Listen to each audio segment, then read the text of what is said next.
Last lecture में हम लोग एटॉमिक साइज का ट्रेंड देख रहे थे। क्या था trend along the period and down the group? Along the period decrease, along the group increase. Down the group increase होता है और पीरियड में लेफ्ट से राइट इंक्रीज होता है। Decrease. सॉरी, लेफ्ट से right decrease and top to bottom in group increase होता है। ये जनरल ट्रेंड था ना। और हमने देखा था इसमें एक्सेप्शन सिर्फ बोरोन फैमिली था डाउन द ग्रुप। क्या और कोई एक्सेप्शन था along the period down the group में? डाउन द ग्रुप में ग्रुप 1 ग्रुप 2 में कोई एक्सेप्शन नहीं था। ग्रुप 13 में एक एक्सेप्शन था एल्युमिनियम एंड गैलियम में, राइट। और इसको समझने के लिए हम लोग ट्रांजिशन कॉन्ट्रैक्शन को समझे थे। एंड इंडियम और थेलियम की साइज ऑलमोस्ट बराबर थी। उसको समझने के लिए हमने लेंथनाइट कॉन्ट्रैक्शन को समझा था और लेंथनाइट कॉन्ट्रैक्शन के बाद ही हमने इनर पेयर इफेक्ट समझा था।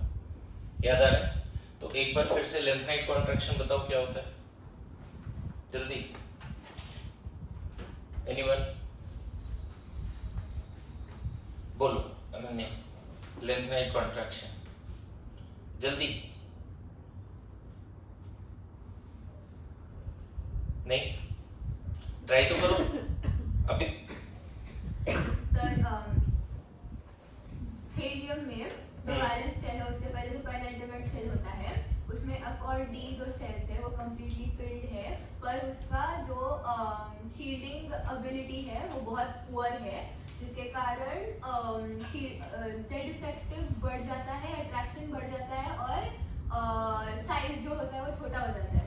तो फिर थेलियम में और इंडियम में जो डिफरेंस है वो बहुत छोटा होता है और थेलियम का साइज जितना हो सकता है लाइक 200 हो सकता है तो उसको 170 ही रहता है। चलो डेटा भी थोड़ा बहुत याद है, मतलब साइज जितना होना चाहिए उससे ज्यादा घट जाता है। हाँ, that is called contraction. And ये क्यों हुआ? मेनली 4F के वजह से हुआ। हाँ, 4F सीरीज लेंथनाइट, हाँ, इसलिए बोलते हैं लेंथनाइट कॉन्ट्रैक्शन, है ना। एंड इनर पेयर इफेक्ट क्या है? कोई और इनर पेयर इफेक्ट बता सकते हैं?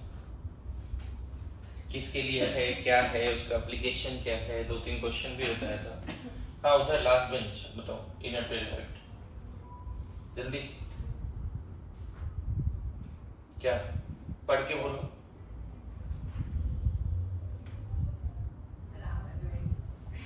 मेरी भी बैठी हुई है, मैंने बोला है।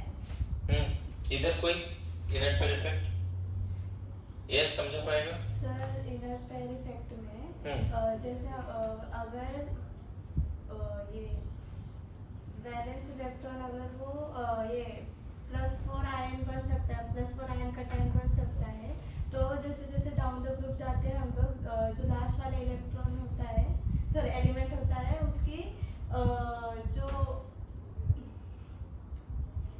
बोलो बोलो बोलो बोलो जल्दी। ग्रुप 13, 14 और 15 में हमारे पास है थेलियम, लेड और बिस्मथ और उनके जो इलेक्ट्रॉनिक कॉन्फ़िगरेशन है उसमें शील्डिंग इफेक्ट बहुत पुअर रहता है, जिसके कारण लास्ट का जो शेल है जैसे जो S शेल है और P शेल है, S शेल का S सबसेल का जो कॉन्ट्रैक्शन है वो बहुत अट्रैक्शन टुवर्ड्स द न्यूक्लियस है वो बहुत ज़्यादा हो जाता है। तो फिर सिर्फ P शेल के ऊपर के जो इलेक्ट्रॉन्स, P सब शेल के ऊपर के जो इलेक्ट्रॉन्स है वो पार्टिसिपेट करते हैं इन केमिकल बॉन्डिंग्स एंड रिएक्शंस। तो फिर जो S वाले हैं वो पेयर में रहते हैं because it is present in 6s2। तो जो इनर पेयर है वो कोई केमिकल रिएक्शंस में पार्टिसिपेट नहीं करता है, उसके कारण वो इनर पेयर कहलाता है। और ग्रुप 13 में द हीलियम शो करता है +1 जो कि कर सकता था +2। उसके बाद लेड में उसी का बढ़ जाता है +2 और बिस्मथ में 3 हो जाता है +3।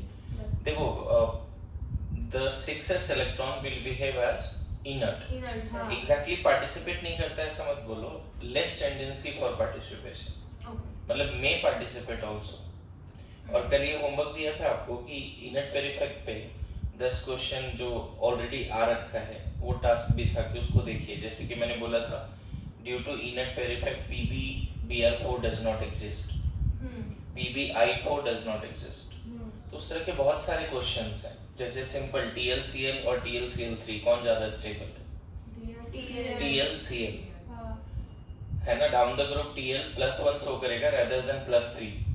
ऑल्दो बोरोन फैमिली के पास 3 वैलेंस इलेक्ट्रॉन है तो +3 तक जा सकता था, लेकिन डाउन द ग्रुप इंडियम और थेलियम इन सब का +1, इवन थेलियम का +1 ज्यादा चांस है शो करने का। उसी तरह कार्बन फैमिली में वैलेंस इलेक्ट्रॉन 4 है, लेकिन डाउन द ग्रुप लेड 2 ही इलेक्ट्रॉन शो करना चाहता है, वो भी कौन सा इलेक्ट्रॉन? P वाला, P सबसेल का 6s2 वाला इलेक्ट्रॉन। एक ना कभी तुमसे अगर ये पूछ दे कि शिल्डिंग एबिलिटी क्या है, shielding order of shielding ability कल बताया था, order of S being the greatest, है ना, शिल्डिंग एबिलिटी। तो मैंने बोला था वैलेंस सेल के जस्ट पहले अगर S है तो वैलेंस सेल इलेक्ट्रॉन को ज्यादा रिपेल करेगा, याद है? और जो भी कॉन्ट्रैक्शन है इन दोनों का पुअर शिल्डिंग के वजह से ही तो कॉन्ट्रैक्शन है। S और P वैलेंस सेल के जस्ट पहले है तो शिल्डिंग अच्छा करता नहीं, तो इन दोनों के पुअर शिल्डिंग के वजह से साइज जितना होना चाहिए उससे कम होता है। समझ में आया? लेकिन एक दूसरा है यहाँ पे ऑर्डर ऑफ पेनिट्रेशन इफेक्ट, है ना, ऑर्डर ऑफ पेनिट्रेशन इफेक्ट। इसको क्या बोल सकते हैं? मतलब for same shell order of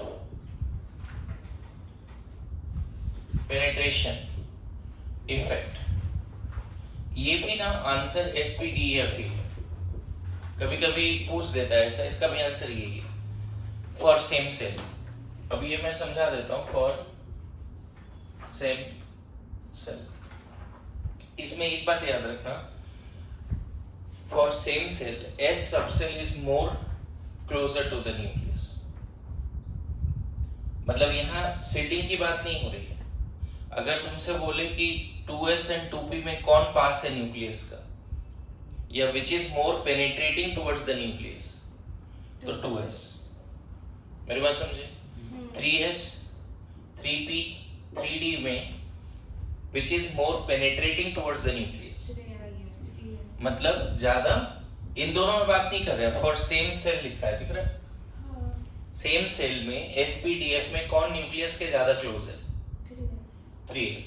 और उसी तरह 4s 4p 4d 4f, ये सब वैलेंस सेल है, समझ गए? सारे के सारे वैलेंस सेल है। आउटर मोस्ट इलेक्ट्रॉन अगर S सब सेल में है, 2s में है, तो न्यूक्लियस के ज्यादा क्लोज या ज्यादा पेनिट्रेटिंग है। मतलब 2s electron will feel always more force of attraction from the nucleus with respect to 2p।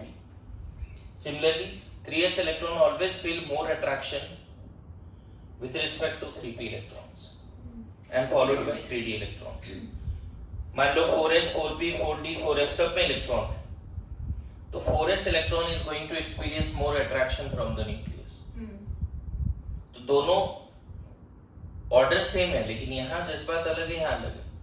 यहाँ बोल रहे हैं कि वैलेंस सेल के पहले अगर S है तो वो ज्यादा शिल्डिंग होगी, वैलेंस सेल को ज्यादा शिल्डिंग मिलेगी। तो order of shielding effect SPDF and order of penetration effect SPDF। लेकिन यहाँ पे SPDF का क्या मतलब है? वैलेंस सेल मान लो किसी एटम के वैलेंस सेल का इलेक्ट्रॉन 2s में है और किसी दूसरे एटम का वैलेंस सेल इलेक्ट्रॉन 2p में है, तो कौन सा इलेक्ट्रॉन ज्यादा फोर्स ऑफ अट्रैक्शन फील करेगा? जैसे मान लो बेरिलियम है 1s2 2s2, और यही बोरोन है 1s2 2s2 एंड 2p1। तो बेरिलियम और बोरोन में किसका इलेक्ट्रॉन ज्यादा फोर्स ऑफ अट्रैक्शन फील कर रहा होगा फ्रॉम द न्यूक्लियस? बेरिलियम का, क्योंकि उसका आउटर मोस्ट सेल 2s में है और इसका आउटर मोस्ट इलेक्ट्रॉन 2p में है। 2s भी है लेकिन सबसे लास्ट एनर्जी वाइज 2p आया। तो इन दोनों में कौन सा इलेक्ट्रॉन ज्यादा एक्सपीरियंस कर रहा होगा attraction from the, which valence electron is going to experience more attraction from the nucleus? B, समझ में है? यही चीज तुम मैग्नीशियम और एल्युमिनियम में भी लगा सकते हो। देखो 1s2 2s2 2p6 3s2, और इधर देखिए 1s2 2s2 2p6 3s2 3p1।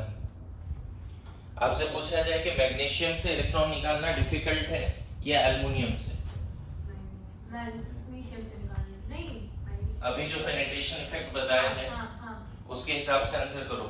Magnesium से निकालना, मैग्नीशियम से इलेक्ट्रॉन निकालना डिफिकल्ट है या एल्युमिनियम से? मैग्नीशियम से, क्योंकि मैग्नीशियम का इलेक्ट्रॉन 3s में है एंड एल्युमिनियम का इलेक्ट्रॉन 3p में है ना, because of the more penetrating power of s 3s with respect to 3p, इसका इलेक्ट्रॉन निकालना डिफिकल्ट है। उसी तरह इन दोनों में किसका इलेक्ट्रॉन निकालना डिफिकल्ट है ना, और यही रीजन है, अभी पढ़ाऊंगा मैं थोड़े समय के बाद, आयोनाइजेशन एनर्जी बेरिलियम का ज्यादा होता है बोरोन से, और इन दोनों में आयोनाइजेशन एनर्जी किसका ज्यादा होता है, अभी पढ़ाएंगे है ना, थोड़ा समय लगेगा। हाँ अभी हमने ऑर्डर और शील्डिंग एबिलिटी जो देखा तो s सबशेल जो है ज्यादा शील्डिंग देता है इलेक्ट्रॉन। वैलेंस सेल के जस्ट पहले s सबसेल होगा तो वैलेंस सेल को ज्यादा शील्डिंग मिलेगा। अच्छा, ये वाला बात है। वैलेंस सेल कहाँ है उससे मतलब नहीं है अभी, वैलेंस सेल sp-df में उससे मतलब नहीं है। वैलेंस सेल के जस्ट पहले अगर s है तो वैलेंस सेल को ज्यादा रिपेल करेगा, और वैलेंस सेल में ही अगर इलेक्ट्रॉन है और वो s में है तो वो ज्यादा फोर्स ऑफ अट्रैक्शन फील करता है फ्रॉम द न्यूक्लियस। दोनों अलग अलग बातें हैं, ऑर्डर दोनों का सेम है लेकिन जज्बात अलग है दोनों में। मेरी बात समझ रहे हो? मैं बात कर रहा हूँ जैसे उधर लास्ट में वो बैठी है, वो कौन से सबसेल में उससे मतलब नहीं है, उसके जस्ट पहले अगर s है तो वैलेंस सेल इलेक्ट्रॉन को ज्यादा रिपल्सन मिलेगा, फॉलोड बाय pdf, ये तो कल समझाया था। लेकिन अब जो लास्ट सबसेल है, अगर लास्ट इलेक्ट्रॉन अगर s में है तो that electron is more penetrating towards the nucleus. Valence shell electron if present in s that will feel more attraction from the nucleus। बस इतना सा बात है। कभी कभी पूछ देगा, अच्छी बात है कि तुम्हें नहीं भी मतलब पता है तो ऑर्डर सेम है, sp-df। तो ये बात लिखिए जल्दी से, और जो जैसा मैंने बताया वैसा भी लिखिए कि बेरिलियम एंड बोरोन में कौन सा इलेक्ट्रॉन ज्यादा फील करेगा अट्रैक्शन? बेरिलियम। मैग्नीशियम और एल्युमिनियम में करो, लिखो। देखिए साइज में कुछ क्वेश्चंस और करने वाले हैं हम लोग, एटॉमिक साइज में, है ना। अभी तक हमने अलोंग द पीरियड क्या देखा था बताओगे? पीरियड 2 में घट रहा था, लेकिन सबसे बड़ा कौन हो गया था साइज में? नोबल गैस वाला। नोबल गैस, क्योंकि उसके लिए हम लोग कौन सा रेडियस निकालते हैं? वैन डर वाल रेडियस निकालते हैं। अब देखो थोड़ा बहुत साइज का अगर हम बात करें in D block, D block elements में साइज कैसे देखते हैं?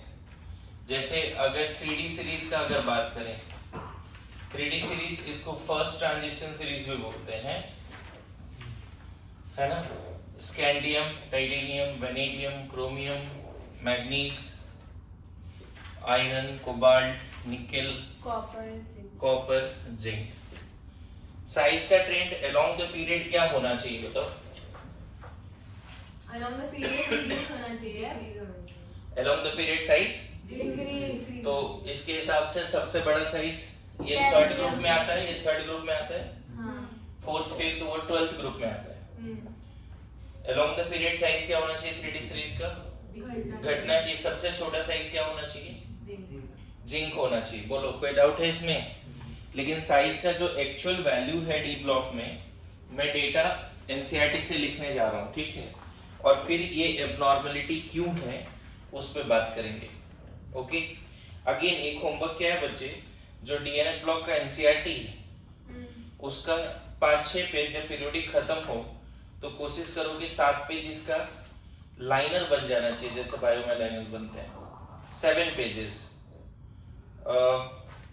एग्जैक्टली 1 2 3 4 5 6 7 8 पेजेस के लाइनर बनने चाहिए जब ये चैप्टर खत्म होगा उस समय तक। एनसीईआरटी के भी 8 पेजेस, डीएनए ब्लॉक, अभी तो सिर्फ डी ब्लॉक 8 पेजेस बोला है, एफ ब्लॉक भी इसमें होमवर्क रहता है।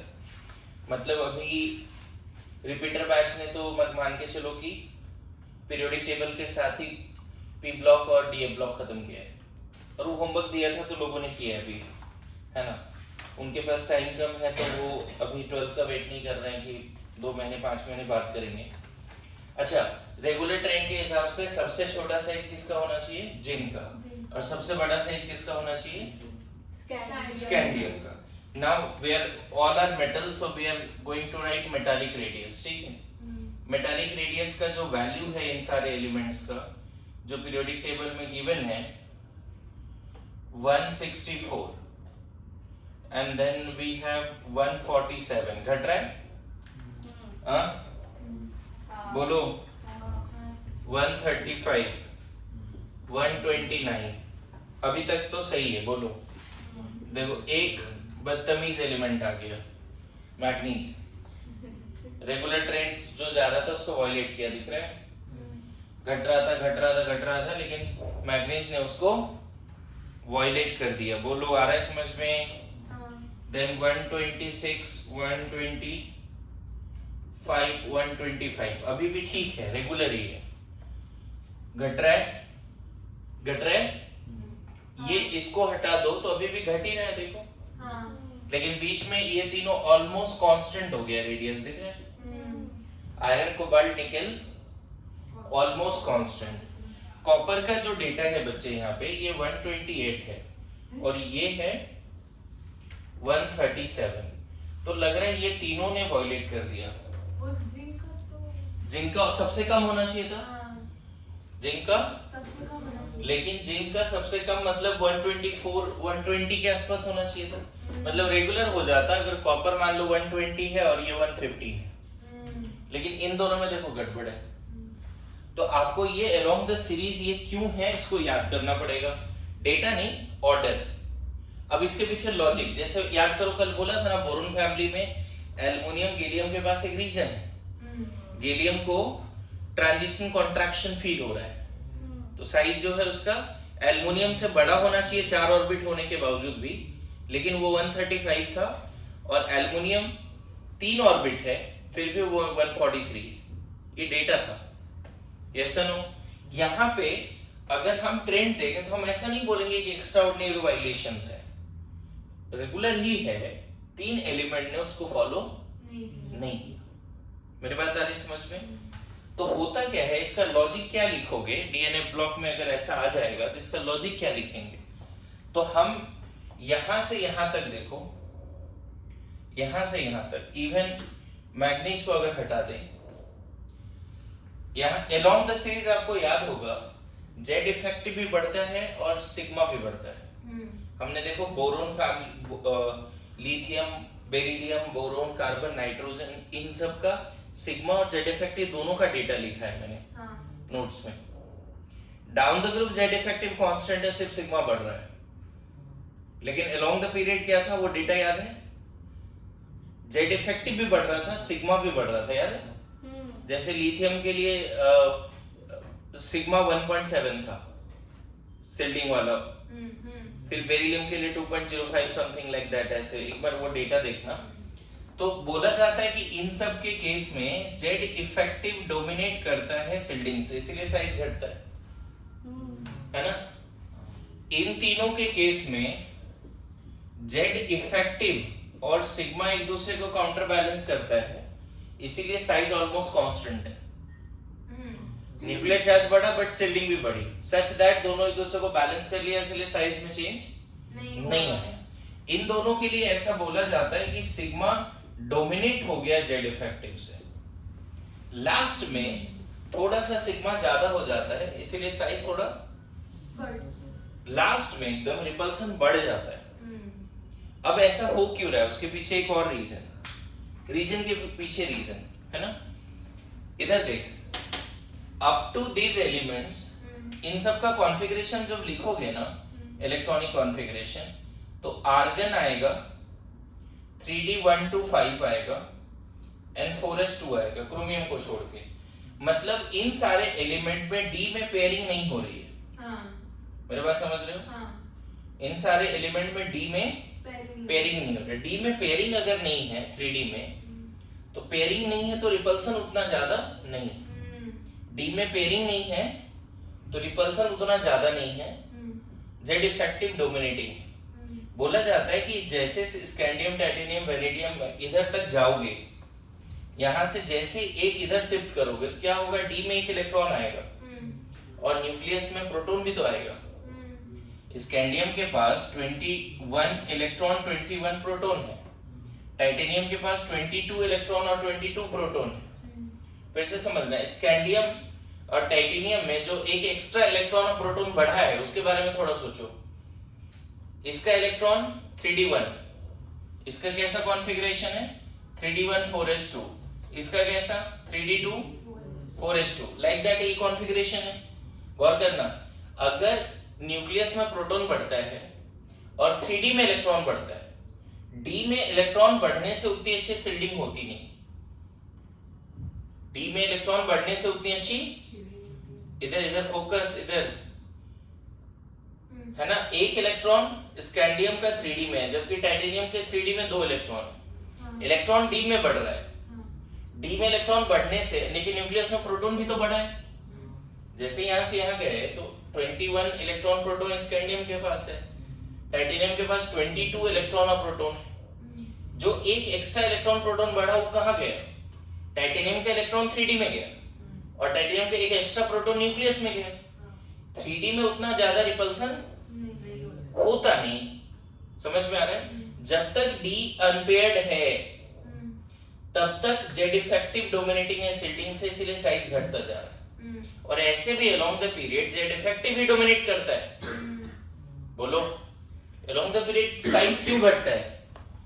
क्योंकि force of attraction between valence electron nucleus बढ़ता जाता है अलोंग द पीरियड। याद करो पीरियड 2 में जो उधर एक्सप्लेन किया था शिल्डिंग और length shielding effect and screening effect and Z effective में, तो वहां पे क्या बोला था, beryllium, boron, carbon, nitrogen along the period size क्यों घटता है? नया सेल ऐड नहीं हो रहा है, सबके पास सेल तो सेम ही है ना। इन सबके पास 4s2 3d है, इन सबके वैलेंस सेल में क्या है 4s 3d। बोलो, इन सबके वैलेंस सेल में क्या है 4s 3d। इलेक्ट्रॉन कहां जा रहा है 3d में, प्रोटॉन कहां जा रहा है न्यूक्लियस में। यहां से यहां तक क्या देखा गया कि d में पेयरिंग नहीं है, इसीलिए z इफेक्टिव क्या है डोमिनेटिंग है। और z इफेक्टिव डोमिनेटिंग होगा तो इसका 4 सेल मिला के कितना है 164, इसका 4 सेल मिला के कितना है, चारों सेल थोड़ा थोड़ा पास आ गया क्योंकि z इफेक्टिव बढ़ता जा रहा है एक तरह से। बोलो, इस वाले केस में क्या होगा पता है, 3d या तो 6 होगा या 7 होगा या 8 होगा एंड 4s2 होगा।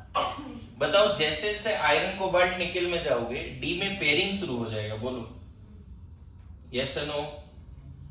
5 इलेक्ट्रॉन के बाद आयरन में छठा इलेक्ट्रॉन यहां गया, कोबाल्ट में 7वां इलेक्ट्रॉन, निकेल में 8वां इलेक्ट्रॉन। तो इन तीनों एलिमेंट के लिए ध्यान से समझना, डी में पेयरिंग शुरू हो चुकी है, डी में पेयरिंग शुरू हो चुकी है। डी में पेयरिंग होने से रिपल्सन होगा और जेड इफेक्टिव भी बढ़ रहा है, न्यूक्लियस में प्रोटॉन बढ़ रहा है, डी में इलेक्ट्रॉन बढ़ रहा है। न्यूक्लियस में प्रोटॉन बढ़ रहा है, डी में इलेक्ट्रॉन बढ़ रहा है। डी में इलेक्ट्रॉन बढ़ने से पेयरिंग हो रही है और पेयरिंग होने से रिपल्सन भी बढ़ रहा है। अच्छा, न्यूक्लियस में प्रोटॉन बढ़ने से अट्रैक्शन भी बढ़ रहा है। अट्रैक्शन रिपल्सन दोनों इस तरह से बढ़ा कि नेट साइज कांस्टेंट रह गया। मेरी बात समझ रहे हो? डी में पेयरिंग की वजह से अट्रैक्शन रिपल्सन इस तरह से बढ़ गया कि साइज में चेंज नहीं आया। मेरी बात आ रही समझ में? इन दोनों में पता है क्या होता है, 3d 10 हो जाता है। इन दोनों में क्या हो जाता है, कोबाल्ट एक्सेप्शन आपको पता है, 3d 10 4s1 और जिंक तो 3d 10 4s2 है। अब यहां पे देखो d पूरा भर चुका है। बोलो, d पूरा भर चुका है, यस और नो? बोला जाता है d10 हो जाने की वजह से इंडिविजुअली इन दोनों में यहां पे रिपल्सन थोड़ा डोमिनेट हो रहा है। आपस में रिपल्सन, डी के इलेक्ट्रॉन्स फुली फिल्ड हो गए तो आपस में डी के इलेक्ट्रॉन थोड़ा रिपेल कर रहे हैं, जिसकी वजह से लास्ट में स्लाइटली साइज बढ़ जाता है। मेरी बात आ रही समझ में? रेगुलर ट्रेंड का वॉल्यूशन क्यों है? Because of these effects. मैं फिर से रिपीट कर रहा हूं, एक्चुअल साइज कैसा होना चाहिए बच्चे? ऐसे घटते जाना चाहिए, ऐसे ही होना चाहिए। स्कैंडियम, टाइटेनियम, ऐसे घटते जाना चाहिए, बोलो। लेकिन ये है क्या? नहीं। क्या ट्रेंड है? पहले घटा, फिर कांस्टेंट, लास्ट में थोड़ा बढ़ गया। ट्रेंड क्या है? पहले घटा, 3 एलिमेंट कांस्टेंट पे है, और लास्ट में कॉपर और जिंक थोड़ा सा बढ़ गया। ये एक्चुअल ट्रेंड है डी ब्लॉक में। डी ब्लॉक में ट्रेंड क्या होना चाहिए? इनफैक्ट जनरल ट्रेंड के हिसाब से अलोंग द पीरियड घटना चाहिए, बट डी ब्लॉक में क्या याद रखना है अलोंग द सीरीज? चाहे 3D हो, 4D हो, 5D हो, सब में यही याद रखना है, पहले घटेगा फिर कांस्टेंट, थोड़ा बहुत कांस्टेंट, जब डी में पेयरिंग शुरू होगी तो कांस्टेंट हो जाएगा, डी में पेयरिंग शुरू होगी तो कांस्टेंट हो जाएगा, उसके बाद लास्ट में D10 के केस में थोड़ा सा इंक्रीज हो जाएगा। और बीच में यहाँ मैग्नीज थोड़ा एक्सेप्शनल क्यों है? क्योंकि मैग्नीज का जो मेटालिक क्रिस्टल है वो बहुत अच्छे से पता नहीं उसका स्ट्रक्चर, मतलब मेटालिक रेडियस ऐसा आया है। देखो कोई भी रेडियस कैसे निकालते हैं?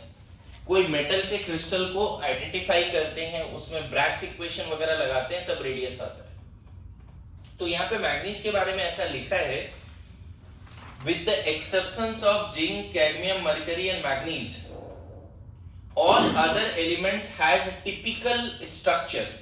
Typical structure मतलब close packed crystalline solid, मतलब जो एटम्स है ना, जैसे गोल्ड है तो उसके एटम्स प्रॉपरली अरेंज्ड हैं, ऐसे। मेरे बात आ रही समझ में? प्रॉपरली अरेंज्ड है इनसाइड द क्रिस्टल। यहाँ पे एनसीईआरटी में हर मेटल का कोई ना कोई स्ट्रक्चर दिया है जो सॉलिड स्टेट में पढ़ना था, HCP, BCC, FCC, ऐसा स्ट्रक्चर दिया है, मतलब अंदर जो उसके अरेंजमेंट्स है ना, उसको ये सब नाम दिया है। मेरे बात समझ रहे हो? तुम्हें लगता है कि मार्बल बॉल्स अगर तुम्हें दे दे बहुत सारे, तो तुम अलग अलग पैटर्न बना सकते हो, स्टैकिंग भी करनी है, पहला लेयर, फिर दूसरा लेयर, फिर तीसरा लेयर। जैसे ठेले पे अगर ऑरेंज वगैरह देखते होगे बिकते हुए, तो वो क्या हमेशा एक ही अरेंजमेंट में सजा रह सकता है? क्या उसके अरेंजमेंट बदल नहीं सकते? अलग अलग पैटर्न हो सकता है। उन्हीं सारे अलग अलग पैटर्न को नाम दिया गया HCP, BCC, FCC, ऐसा। इन चारों एलिमेंट का ऐसा कोई स्ट्रक्चर या पैटर्न सही से पता नहीं है, with the exceptions of zinc, cadmium, mercury and manganese. देखो उन सब जगह में मैग्नीज के केस में क्रॉस किया हुआ है, जिंक, कैडमियम, मरकरी के केस में क्रॉस किया हुआ है। तो मैग्नीज थोड़ा सा ऐसा एलिमेंट है जिसका मेटालिक रेडियस एक्सेप्शनली ज्यादा आता है because of there abnormal structure. अगर कोई पूछे मैग्नीज का क्यों एक्सेप्शनली ज्यादा आ गया, तो बोल देना because of their exceptional structure, abnormal structure. Their crystalline solid is such that their metallic radius is greater. बात समझ रहे हो? बाकी पूरा लॉजिक के साथ इसको समझाया है along the series. Not only this, ये एनसीईआरटी में एक डायग्राम भी है बच्चे, 12th का एनसीईआरटी में साइज का डायग्राम है। देखो पहले घट रहा है, दिख रहा है ग्रीन वाले, पहले घट रहा है, स्कैंडियम है ग्रीन वाला, घट रहा है, बीच में थोड़ा कांस्टेंट, लास्ट में थोड़ा बढ़ गया, दिख रहा है ये वाला, यही ऐसा बना हुआ है। देखो घट रहा है, लास्ट में थोड़ा बढ़ गया। क्यों मैं बोल रहा हूँ इसका 8 पेज पढ़ने के लिए? क्योंकि पीरियोडिक टेबल में ही उसका डिस्कशन हो जाता है। समझ में आ रहा है? NCERT D block 8 pages. फिलहाल ये लिखो जल्दी से, क्विक। मैंने ऑलमोस्ट एक्सप्लेन कर दिया कि 3D सीरीज में या लेंथनाइट बोल रहा हूँ, डी ब्लॉक एलिमेंट में अलोंग द पीरियड साइज क्यों ऐसा चलता है ना? लगभग में मैंने ये एक्सप्लेन किया है। और सेम बातें ना यहाँ पे लिखा हुआ पेज नंबर 14 में, ये वाला, from scandium to zinc first transition series, Z effective continuously increases but atomic size does not decrease continuously, ऐसा लिखा है। लिखा है from scandium to manganese, manganese तो एक्सेप्शन है, साइज डिक्रीजेस, लिख दिया। From iron to nickel, size almost constant, और लास्ट में लिखा है कॉपर और जिंक में साइज थोड़ा सा बढ़ जाता है। ठीक है, रीजन यहाँ पे बहुत अच्छे से नहीं लिखा है, लेकिन मैंने रीजन लगभग में आपको ढंग से समझाया है। ठीक है, लिखिए। ठीक है, तो ये तो हो गया 3D सीरीज का। 4D सीरीज भी पूछ ले, 5D सीरीज भी पूछ ले, तो सेम आंसर करना है। अलोंग द सीरीज यही होने वाला है मोर और लेस। यहाँ पे ओवरऑल साइज सजा सकते हो, लेकिन सबसे एक्सेप्शनल में ये आता है, बाकी लगभग रेगुलर है। लास्ट में क्यों चेंज हुआ, थोड़ा सा बढ़ क्यों गया, है ना? डन। 3D सीरीज याद रखोगे बच्चे? नॉर्मल नहीं है। अभी तक कितने मिले टोटल? पीरियड 1-2 में 1-2-3, पीरियड 1-3 में इनर्ट गैस ज्यादा था। पीरियड 4 में देखो मैंने ये नहीं कंपेयर किया। पीरियड 4 में क्या क्या आता है बताओ? पीरियड 4 में आता है पोटासियम, कैल्शियम, फिर स्कैंडियम, 2 जिंक। मेरे बात समझना। उसके बाद आता है तुम्हारा क्या? गैलियम, जर्मेनियम, बोलो, फिर एसी, फिर ब्रोमीन, आर्गन। ऐसा ही है, सही है क्या? कुछ तो मिसिंग हुआ है। नहीं, कुछ तो मिसिंग है यहाँ पे। हाँ, वो जर्मेनियम के बाद आर्सेनिक। हाँ, वही। क्या बोल रहे हो? तो यहाँ पे उसके बाद क्या है तुम्हारा? Selenium, bromine, krypton. देखो मैंने अभी क्या कंपेयर किया पता है? इनको कंपेयर किया अभी along the period। along the period किसको कंपेयर किया है? इसको कंपेयर किया है। बोलो, क्या कंपेयर किया है? समझ में आ रहा है? along the period। अब इन सब का अगर साइज कंपेयर करना हो पूरा पीरियड 4 में, तो क्या करना चाहिए बताओ? पूरे पीरियड 4 में किसने पीरियोडिक टेबल बनाया साइज का? एग्जैक्ट एनसीईआरटी के डेटा के साथ। एनसीईआरटी ये कहां से कहां तक गया था बच्चे? 164 से 1 नहीं, बीच में मतलब ऑलमोस्ट सारे एलिमेंट क्या थे? 177। एक काम करते हैं, पूरा लिख ही लेते हैं फिर से, और सबका साइज एग्जैक्ट एनसीईआरटी के हिसाब से लिखते हैं, और फिर ओवरऑल साइज पीरियड 4 में देखते हैं। पीरियड 4 में बताओ, पोटेशियम का साइज, कैल्शियम, फिर scandium, titanium, vanadium, chromium, manganese, iron, cobalt, nickel, है ना? कॉपर, जिंक, फिर क्या हो गया? गैलियम, जर्मेनियम, है ना? Bromine, argon, sorry krypton. क्या एनसीईआरटी के हिसाब से सबका साइज बता सकते हो कोई? एनीबॉडी? एनीवन? एनसीईआरटी का डेटा चाहिए हमें। Do you have any data of NCERT? जल्दी बताओ। एनसीईआरटी से लिखता है सारी? ठीक है, तो एक बार मैच करो, तुम्हारा क्रॉस चेक भी हो जाएगा कि तुमने सही लिखा है गलत लिखा है ना? पोटेशियम का जो साइज है 227 है, ये पिकोमीटर में है, ध्यान रखना, है ना? ये ना एस ब्लॉक के ये में मिलेगा। कैल्शियम का जो मेटालिक रेडियस है 197 है। अच्छा, इसके बाद इसका तो याद था 164, फिर कितना था? 1 अभी लिखा था, बोलो जल्दी। 1 फिर 1 फिर 129, 137, ये एक्सेप्शन था ना? 126, 125, 128, 137। ठीक है, पूरे पीरियड में। उसके बाद इधर बता दो, गैलियम का साइज तो हमने देखा था 135 था, याद करो। Aluminium 143, gallium 135। जर्मेनियम बता सकता है कोई? एनीवन? 122। हाँ, वेरी गुड, मैच कर। हाँ, ये बताओ आर्सेनिक कितना है? 1 कहाँ से लिखा है? अच्छा, ये ना मैंने लिखा है। हाँ, कल मैंने डाउन द ग्रुप सबका लिखा दिया था ना? कल डाउन द ग्रुप सारे डेटा लिखा दिया था मुझे जहाँ तक याद है। बोलो, हाँ, है ना? हाँ, हानि क्या? सर नहीं, इतना नहीं लिखा है। नहीं, डाउन द ग्रुप सबका डेटा लिखा था, तुम लोगों ने नहीं लिखा डेटा, 15, 16, 17, 18 का लिखा है ना? एक मिनट रुको। कोवलेंट रेडियस ये 117 है। एक का तो यहाँ पे देखो मैंने लिख दिया है। आर्सेनिक का कोवलेंट रेडियस बता देता हूँ। ये 121 1 ये लिखा है ना मैंने एनसीईआरटी से, हाँ एनसीईआरटी से लिखा है ये, हाँ कल लिखा है तो 121 हाँ 121। फिर लास्ट में ब्रोमीन 114 श्योर है एनसीईआरटी का डेटा हाँ तू मैच कर जी जो चैट जीपीटी से लिखा है कि ये डेटा सही है। 200 मैं एनसीईआरटी से डेटा बता रहा हूँ, कितना बोला ब्रोमीन का 114 very good. And krypton 200 krypton का भी यहाँ पे इनर्ट गैस फैमिली में डेटा दिख जाएगा। हाँ क्रिप्टन का एटॉमिक रेडियस 200 वेरी गुड। बच्चे एक चीज नोट करने वाली बात है कि पीरियड 4 में सबसे बड़ा इनर्ट गैस नहीं है, बोलो हाँ सबसे बड़ा कौन है? पोटेशियम। अच्छा अलोंग द पीरियड साइज घटता है, घट रहा है यहाँ तक तो घट रहा है, बोलो एक एक्सेप्शन यहाँ गया और ये दोनों में भी एक्सेप्शन है, थोड़ा थोड़ा ट्रेंड को वायलेट किया।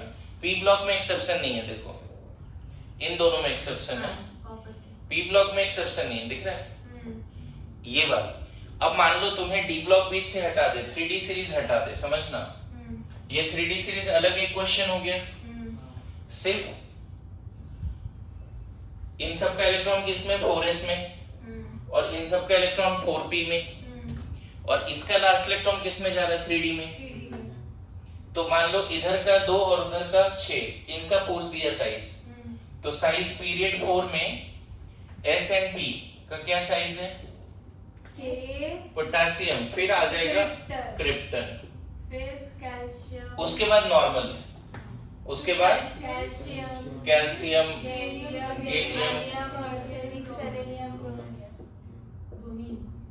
बात समझे? मैंने इसको क्यों अलग किया है? क्योंकि वो डी ब्लॉक, क्योंकि इसका लास्ट इलेक्ट्रॉन डी में जा रहा है। इन सब का मतलब ग्रुप 1 2 और ग्रुप 13 से 18 लास्ट इलेक्ट्रॉन जाता है या तो S में 4s में या 4p में, मतलब कम से कम इन सब का लास्ट इलेक्ट्रॉन 4th सेल में जा रहा है। एक अच्छा क्वेश्चन यहाँ पे ये हो गया कि पीरियड 4 में इनर्ट गैस सबसे बड़ा नहीं, जबकि इससे पहले सारे पीरियड में सबसे बड़ा कौन था? Inert gas. पीरियड 3 में आर्गन सबसे बड़ा था। पीरियड 3 में क्या क्या आया था याद करो, है ना? Sodium, magnesium, aluminium, silicon, phosphorus, sulphur, chlorine, argon. क्या था साइज इसमें? बस ये सामने आया था, नहीं याद कर। फिर तो नॉर्मल घट रहा था और कोई एक्सेप्शन नहीं, सिर्फ आर्गन सामने आया था। अच्छा पीरियड 2 में बताओ, रिवीजन हो रहा है? Lithium, beryllium, boron, carbon, nitrogen, oxygen, fluorine, neon. क्या चेंज था इसमें? नियॉन सबसे आगे आ गया था, है ना? नियॉन सबसे पहले आ गया था, फिर रेगुलर साइज घट रहा था। पीरियड 4 में थोड़ा सा अलग हो गया, potassium is exceptionally more radius, potassium का रेडियस काफी ज्यादा है। तो इसको लिख के रखिए, लिख के रखो डेटा। ऐसे भी अलोंग द पीरियड साइज क्या होना चाहिए? जेड इफेक्टिव इसका सबसे कम है सर, लेकिन उसका तो वैन डेर वाल्स रेडियस है ना, उसका बड़ा ही होना चाहिए ना।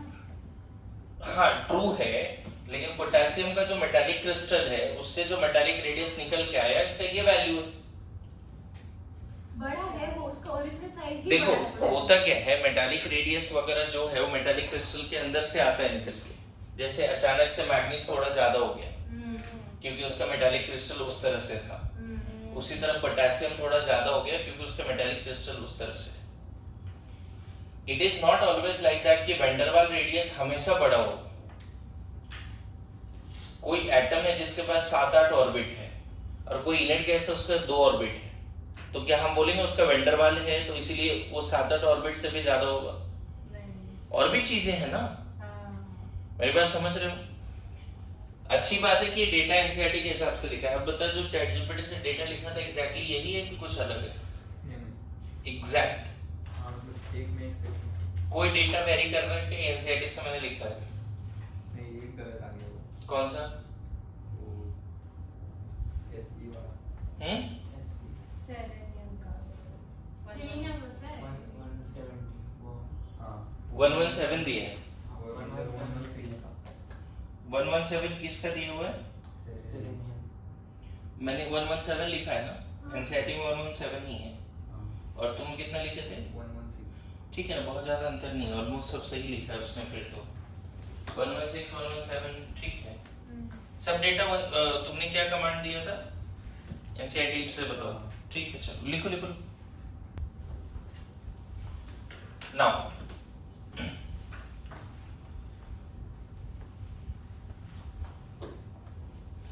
देख, मैं फिर बोल रहा हूं, 3D सीरीज में क्या था? 3D series first transition series क्या था साइज? पहले स्कैंडियम 2 क्या जिंक क्या था साइज? पहले घटा, कांस्टेंट बढ़ा। एक मैग्नीज थोड़ा सा बीच में एक्सेप्शन है, उसको नहीं डाल रहे हैं, रेगुलर में यही है। तीन कौन कौन से कांस्टेंट थे? आयरन, कोबाल्ट, निकल, याद रखना। उसी तरह 4D सीरीज, 4D सीरीज का डेटा होमवर्क रहेगा। सेकेंड ट्रांजिशन सीरीज ये आता है इट्रियम टू कैडमियम।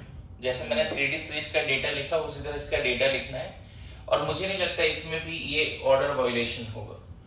पहले घटेगा, फिर कांस्टेंट, फिर बढ़ जाएगा। ओके बोलो। लेकिन होमवर्क क्या है यहाँ पे? 3D सीरीज का जैसे मैंने स्कैंडियम टू जिंक डेटा लिख दिया ना एनसीईआरटी देख के, वैसे डेटा लिखना है, फिर एग्जैक्ट ऑर्डर। बताओ 5D सीरीज क्या होगा? 5D सीरीज में एक चेंज है बच्चे, थर्ड ट्रांजिशन सीरीज। इसमें पहले लेंथेनम 57 आता है, फिर HF2 मरकरी आता है 72 से 80। लेकिन मुझे भी नहीं लगता इसमें भी एक्सेप्शन होगा, पहले घटेगा, वैल्यूज अलग अलग आएंगे। जैसे 164 आया ना स्कैंडियम, तो यहाँ पे इट्रियम जरूर नहीं 164 आएगा। इट्रियम डाउन द ग्रुप बढ़ता है ना, ये तो एक ही ग्रुप का है ना, yttrium, scandium, yttrium and lanthanum, ये तीनों क्या एक ग्रुप का है। तो डाउन द ग्रुप तो साइज बढ़ता है। जैसे स्कैंडियम से ज्यादा बड़ा साइज होगा इट्रियम का, और इट्रियम से ज्यादा बड़ा साइज होगा लेंथेनम का। लेकिन जो भी है, जो भी वैल्यूज होगा अलोंग द सीरीज, पूरे इट्रियम टू कैडमियम पहले घटेगा, फिर कांस्टेंट, फिर बढ़ जाएगा। पूरे lanthanum and HF and mercury तक में क्या होने वाला है?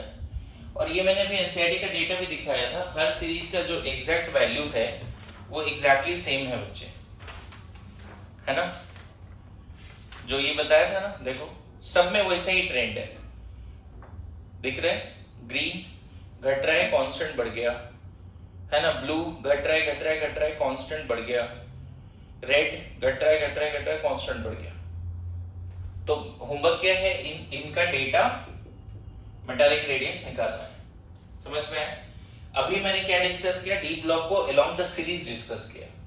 Now I am going to discuss d block down the group. ठीक है, ये लिख लो, ये होमवर्क है, जल्दी लिखो, क्विक, और इसका डेटा जरूर कलेक्ट कीजिए, है ना? नाउ डिस्कशन जाता है अब down the group in D block. ठीक है, ये कर लीजिएगा। एक यहाँ पे नया चीज आप सीखोगे, है ना? नया चीज क्या सीखने वाले? देखो, ग्रुप 3 है ना, group 4, group 5, group 6, group 7, group 8, group 9, group 10, group 11, group 12। इस ग्रुप में क्या क्या आता है पता है? Scandium, yttrium, lanthanum, actinium. Last वाला नहीं लिखता हूं क्योंकि रेडियो एक्टिव है। समझ में है? इसका क्या होता है? 3D1 4s2, 4D1 5s2, है ना? 5D1 6s2, है ना? 6D1 7s2, like that. इसमें क्या क्या आता है बताओ? इस ग्रुप में टाइटेनियम, टाइटेनियम आएगा ना डाउन द ग्रुप। ये पूरा एलिमेंट हम लोग लिख सकते हैं क्या? बोलो, ये पूरे लिख सकते हैं? एक चीज अभी समझाने वाला हूं इसीलिए पूरा लिख रहा हूं।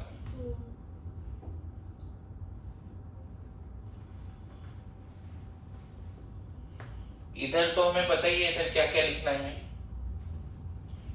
पता है आपको यहाँ पे 4f सीरीज एडजस्ट होता है, यहाँ पर, यहाँ पे क्या एडजस्ट होता है? 4f देखना 57 के बाद ये 71 है, सॉरी 72 है HF, तो बीच में 14 एलिमेंट का गैप है, वो कौन सा है? 4F series. अच्छा ये तुम्हारा कितना 89 हाँ, से 103 104 सॉरी 104 रदरफोर्डियम। तो बताओ 90 से लेके 103 थोरियम से Lu, वो 5F सीरीज है। याद करो जो पहला लॉन्ग फॉर्म पीरियोडिक टेबल बनाया था वहां पे वो भी नहीं दिखा रहा हूं। तो देखो पीरियड ग्रुप 3 में डी ब्लॉक में क्या क्या आता है? Scandium, yttrium, lanthanum, actinium. Group 4 में titanium, zirconium, HF, rutherfordium.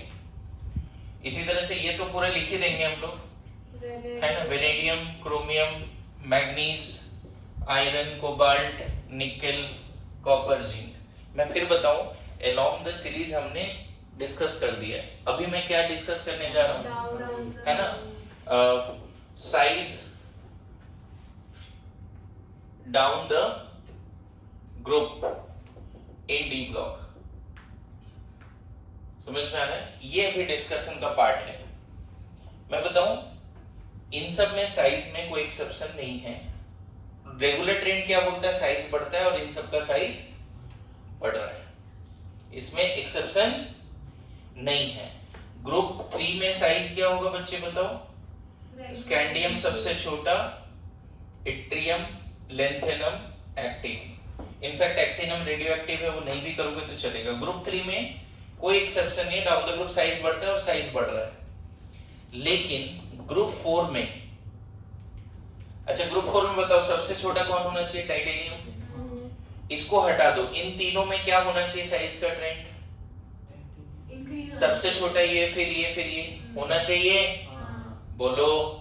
Titanium का तो हमने साइज भी लिखा था, बताओ टाइटेनियम का साइज 147। और मैं बताऊं इसका जो साइज है ना 160 है और इसका साइज 159 है। देखो गड़बड़ हो गई, बात समझे? इसका साइज कितना लिखा था? 164।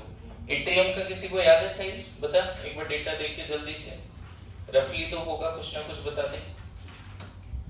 इट्रियम 180 साइज बढ़ा, देखो बढ़ा। फिर लेंथेनम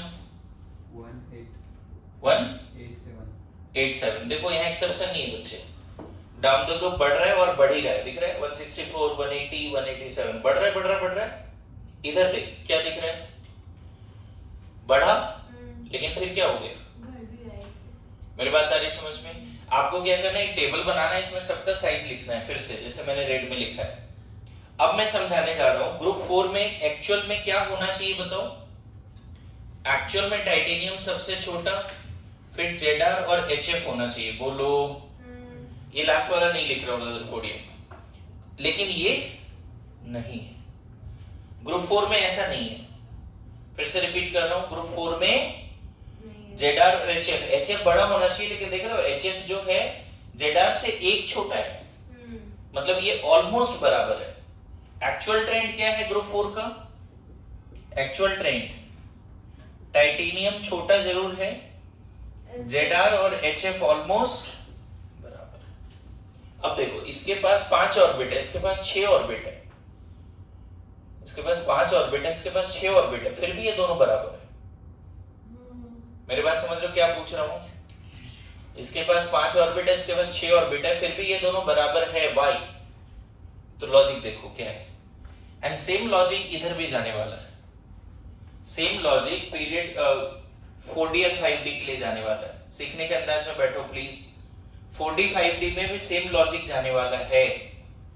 देखो अगर आप टाइटेनियम का कॉन्फ़िगरेशन लिखोगे तो आर्गन 3D2 4s2, जेडर का लिखोगे क्रिप्टन 4D2 5s2, लेकिन जैसे ही HF का लिखोगे, HF 72 है बच्चे, और HF के पहले लेंथेनॉइड आ चुका है।